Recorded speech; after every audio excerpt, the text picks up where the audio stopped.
দেখেন তো, আমার কথার সাথে আপনি একমত হতে পারেন কিনা। কোনো মানুষের যদি ১,০০০ টাকার একটা নোট হারায়, তা আমরা আফসোস করে বলি, আহারে ১,০০০ টাকা, ৫০০ টাকা হারালে ঠিক ছিল। আবার যদি ৫০০ টাকা হারায়, তখন বলি, আহারে ৫০০ টাকা তো অনেক টাকা, ২০০ টাকা হলে ঠিক ছিল।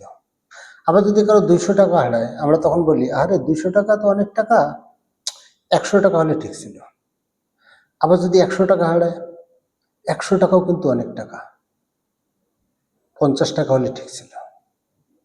৫০ টাকা হারালে ২০ টাকা হারালে ঠিক ছিল। ২০ টাকা হারালে ১০ টাকা হারালে ঠিক ছিল।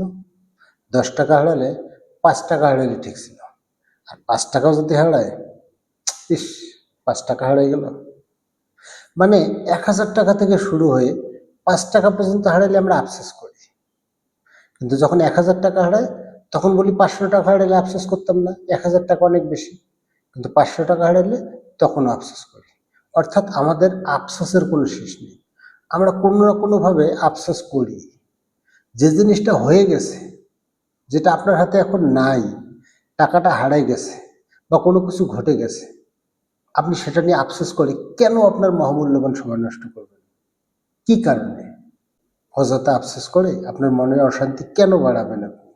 আমাদের মানসিক অশান্তির কারণ এই আফসোস। আফসোস করা বন্ধ করুন, যা হয়ে গেছে সেটা মেনে নিন।